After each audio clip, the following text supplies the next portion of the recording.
This is BBC News. I'm Rebecca Jones. The headlines at 8. The music legend Prince has been found dead at his home. He was 57. He had to cancel 2 recent concerts after suffering from ill health. We'll be looking back on the life and the legacy of the star who found global fame with albums like Purple Rain 1999 and Sign of the Times. I'm Jane Hill at Windsor Castle, and celebrations are continuing across the country tonight to mark the Queen's 90th birthday.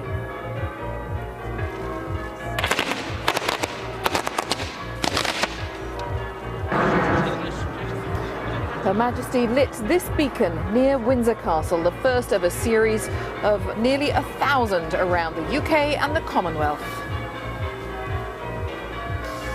Earlier today, thousands of well-wishers lined the streets of Windsor to wish Her Majesty a very happy birthday.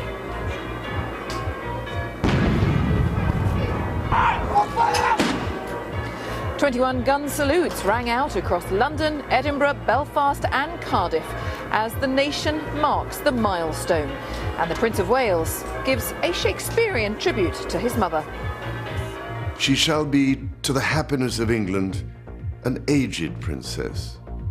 Many days shall see her, and yet no day without a deed to crown it. And to mark this special day, Buckingham Palace has released 3 official new photographs, including this one, the Queen with her 2 youngest grandchildren and her 5 great-grandchildren.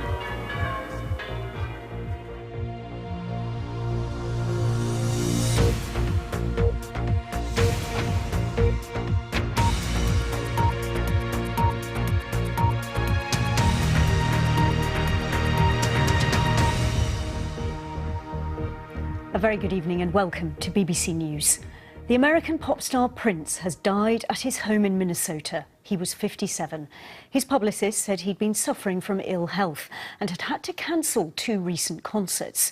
His private jet made an emergency landing last Saturday because of his condition. Prince sprang to international fame in the early 1980s, following the success of albums like Purple Rain and 1999. Our media correspondent David Silito has been looking back at his life.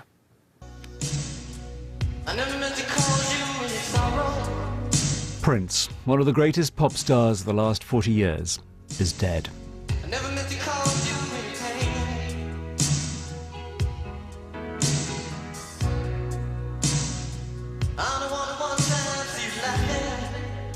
Shock, disbelief, a silent vigil of fans have gathered outside his Paisley Park home.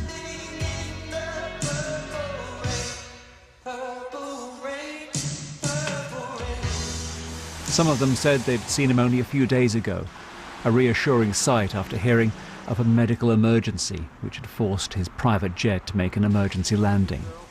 It was said at the time he was feeling better, resting at home. Then today, police were called to his home here in Minnesota, where they discovered his lifeless body. Maybe I'm just too demanding. Maybe I'm just like my father, too bold. We have lost one of pop's most creative talents, an artist who wrote, produced, sang. He would sometimes play every instrument on an album. Few could touch him as a live performer. His sound in the 80s, fusing rock and R&B. He produced album after album. They sold in millions. But there were long periods of conflict with his record label. He dropped his name in protest. But in recent years, many of the tensions were resolved. His live performances reveling in a songbook that went back 40 years. At just 57, those songs, that extraordinary creativity, has come to an end. Well, with us now is our entertainment correspondent, Lizo Mazimba. And Lizo, before we start, we really should say this news has come as a terrible shock to people. It has, of course. He was only 57 years old. We knew, as we've just heard, that he'd been ill, missing a couple of recent concerts. His publicist said he had flu-like symptoms, but this absolutely devastating news for so many music fans across the world, because he was recognised as genuinely one of the greats. People often talk in superlatives about people in all areas of the arts. This is one person where absolutely there are few people that disagree that he was genuinely one of the greats in all areas. He was a fantastic performer, a fantastic writer. He was also an innovator. He influenced so many. He fought for freedom in the music industry and used his power to do that. Truly one of the most influential artists of the last 30, 40, 50 years. Exactly. So where do you start when you try to talk about him? We were just talking to Matt Everett from Six Music, Yes. who compared him. He's of a stature to Elvis. And He's of Matt a met him, stature yeah. to Stevie Wonder. Let's talk about him first as a live performer, because that was something else, wasn't it? He could hold an audience in a huge arena like the O2 and in an intimate pub in the palm of his hand. Absolutely, only 5'2" in height, but what a stage presence. I was never lucky enough to see him, but all the people that have, they say you could see that charisma pouring out from him. He had such confidence in his own ability as a musician that allowed him to have such freedom on stage. He played the music he wanted in the way he wanted. He would famously not play the same set every night. He'd do a range of stuff from his incredible back catalogue. He was somebody who liked to bring on young talent as well as part of his stage show. He really was somebody who could walk out on stage and absolutely own the arena. And as you say, whether it was, he did a massive residency at the O2 a few years ago, but as you say, he was just as powerful when he was in a tiny venue. The music, in a sense, was the thing that filled all the room wherever he was, and people say that seeing him, no exaggeration, was one of the great musical experiences for anyone who was a fan of music. Even if you weren't a fan of his particular brand of music, you recognised the talent, the genius, some would say, that was there. One of his most celebrated performances that I remember was at the Super Bowl, and people who perhaps weren't lucky enough to see him in person may well remember that. But as you say, not just a performer, he was a writer, a producer. He played guitar, piano, drums as well. Yeah, he was just, he was the consummate musician. He played, so much of his stuff on his own records, but he wrote, I suppose, people here will most famously remember him writing for the Bangles, or Sinead O'Connor, Nothing Compares to You, a chart topper, I think, back in 1990 or the early 1990s. So he wasn't, he liked to see other people doing his stuff in that kind of way. And of course, at the other end of the spectrum, people remember Tom Jones, Sir Tom Jones, covering his song Kiss and giving it his own inimitable style.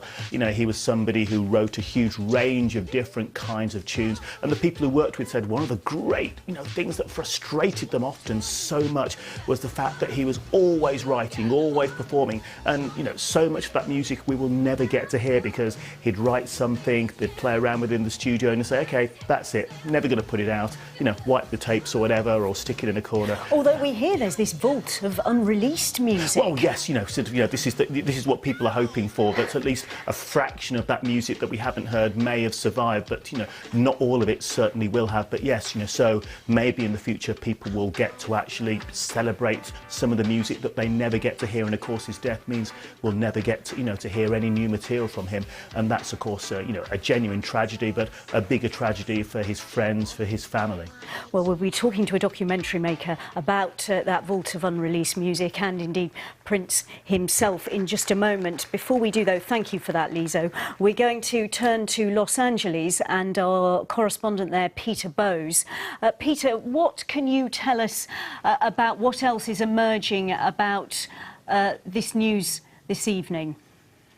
Well, the precise cause of death of Prince is still a mystery. We don't know the details. The local police are investigating. Clearly, there will be a coroner's investigation as well. No doubt forensic tests will be done. And for that reason, it could be some time, usually in terms of weeks, before we get a definite cause of death. We know the circumstances were that the emergency services were called.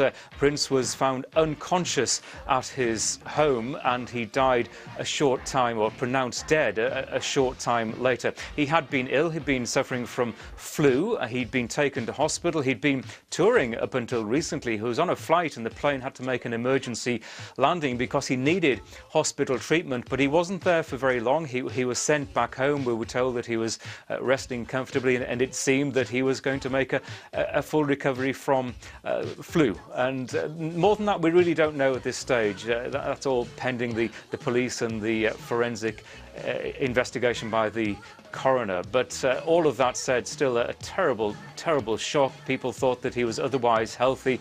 To have lost someone still really in his prime, 57 years old, people can't quite get that yet, can't quite comprehend that he's no longer with us. What has been the reaction there, Peter?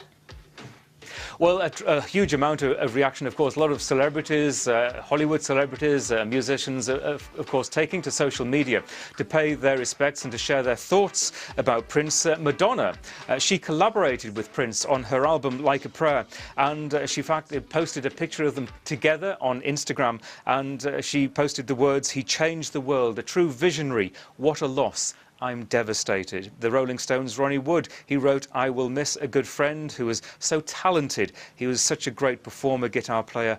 Sleep well, Prince." And then the civil rights activist, the Reverend Jesse Jackson, has been praising Prince for fighting for the freedom of artists and for himself. And he was, of course, known for that, fighting for his own personal image. And Jesse Jackson describing him as a transformer. And then we have this from Katy Perry. She posted on social media, "And just like that, the world lost a lot of magic. Rest in peace, Prince. Thanks for giving us so much." And then just one more.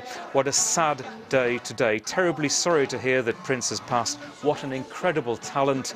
And that was from LaToya Jackson. Peter in Los Angeles, for now, many thanks. On the line is Dr. Simon Warner now, who is a teaching fellow lecturer in popular music at the University of Leeds and author of the book Text and Drugs and Rock and Roll, and a huge Prince fan.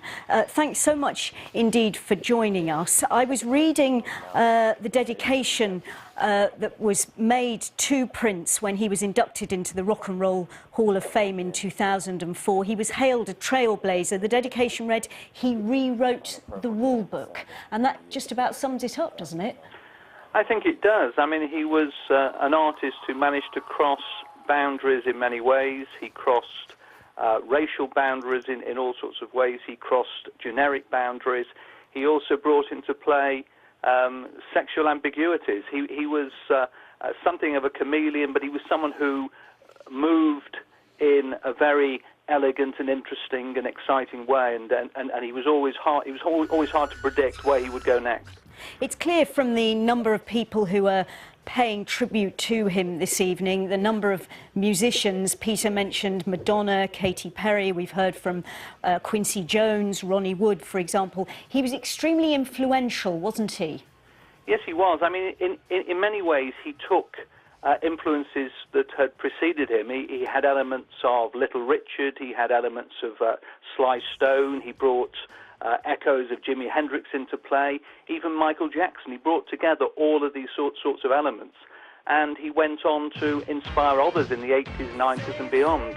He was able to synthesize many talents in his own particular way, but he was ultimately an individual, a unique musician, composer, producer.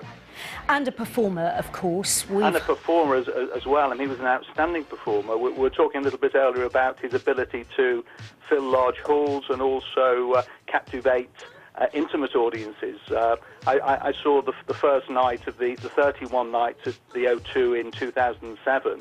I saw the earlier show played out before tens of thousands of people, and then saw the after show party as well, which was a much more intimate affair. And Prince was able to carry off both roles. He was able to fill arenas and also captivate in tiny spaces. How did he do that? Was that the sheer force of his personality, or was it the quality of the music? Well, I think it was both in many ways. Here was a diminutive performer who was absolutely packed with talent. He was also full of fun. He was quite frolicsome. He was quite sexy in his approach to playing. He had a lot of charisma, and the fact that he could sing and play and dance meant that he could fill spaces, he could fill stages, he could thrill audiences. He was something of an eccentric, wasn't he? He was. I mean, in many ways, I would say that the golden age of his music filled the 80s and early 90s, but then he became almost more famous in the 90s for his litigious battle with Warner Brothers, his record label. During this period, he claimed that he was a slave of the organisation. He famously inscribed his face with the word slave. He also, at one stage, decided to abandon the name Prince and adopt a symbol or a squiggle for his name, because for the last 10 or 15 years, he's been as interested in sort of fighting record labels, or at least fighting for his own individual identity and his own art. He was fiercely autonomous. And sometimes he ran into problems with record labels in the industry who wanted to control him. Simon Warner from the University of Leeds, we're grateful for your thoughts and insights. Many thanks for that. Thank you. Well, with us now is the BBC's Mobeen Azhar, who made the documentary last year, Hunting for Prince's Vault, about the singer's unreleased music. Thanks for coming in to talk to us. You've met him. What was he like? I've been on stage with him at the Montreux Jazz Festival. Yeah, I jumped on. His dancer actually reached out to me and pulled me up on stage. And I said a few words, the only words I could get out, which were, "I love you," whilst he was sitting at his keyboard. And he looked up at me and very graciously put his hand on his chest and nodded. So he was completely gracious and everything you'd expect Prince to be. So you made this documentary. We are led to understand he has a vault of unreleased music. What did you find out? Well, I remember at the time that the kind of top line of the documentary was that if Prince was to leave the earth today, he would have enough unreleased music to put out an album every year for the next 100 years. No. At the time, we weren't thinking that, Prince would leave the earth. We were thinking, this was way off into the future and, he'd outlive many of us, because we've got to remember, he is one of the cleanest living rock stars, I think, that has ever lived. At Paisley Park, his studios, when they have parties, they rarely even serve alcohol. I've been at after shows where he has refused to play because he says he can smell funny cigarettes. So he's extremely clean living. And so this is completely devastating, and it's a huge shock for many people. So did you go to Paisley Park? I did go to Paisley Park, yeah. And you were let in, and what was it like there? I met a lot of his band, for example. So I met his drummer, his bass player. They would tell me about these, mammoth jamming sessions that they'd have with him, where he would just call out and say, play something in the key of G, and that would then develop into a song. And all this would be put onto tape, and he would come up with lyrics often on the spot. So he was a very unconventional musician. There was the pop Prince that we all know with the big hits in the 80s and the 90s. But then I think what he will be remembered for more is as the musician Prince. Because the musician Prince, this is a man who would put out albums consisting of 4 14-minute jazz instrumentals.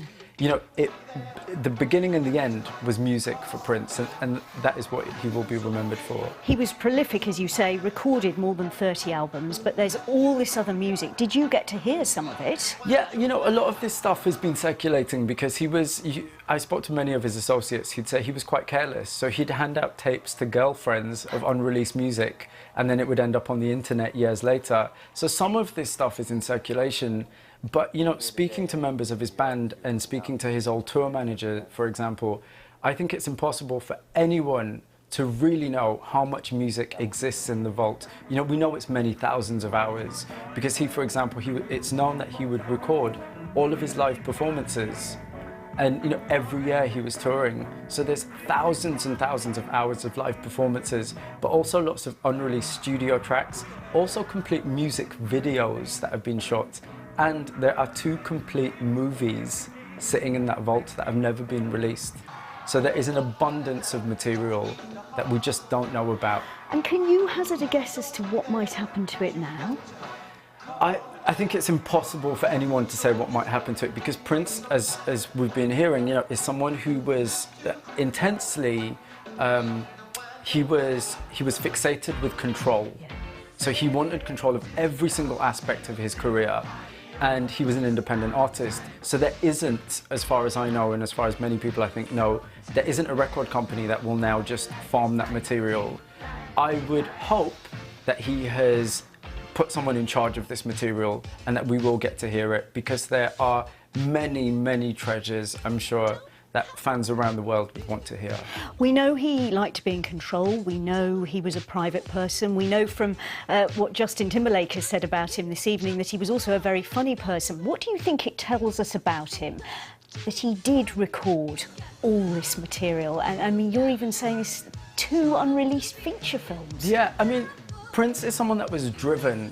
You know, all the people around him that I knew, and all the people, every time Prince has given interviews, he's consistently said if he wasn't creating music, there's nothing else he could do. And so this is a man that didn't see creating music as work. He saw it almost like breathing. It was just a trick to him. You know, I spoke to his engineer who once told me that they were working on Thanksgiving on a day off. And someone said to Prince, why are you working today? And Prince just looked up and said, this might be work to other people, this isn't work to me. He would record, he's on record as saying he plans to record a song a day for the rest of his life. He made that statement about 20 years ago. You know, so this is a man who lived and breathed music. Momin Azza, it's been really good to talk to you. Thanks for coming in to share those Thank you thoughts so with much. us. Thanks. Okay, ladies and gentlemen. Let's remind you of the headlines now, here on BBC News. And the music legend Prince has been found dead at his home. He was 57. He had to cancel 2 recent concerts after suffering from ill health.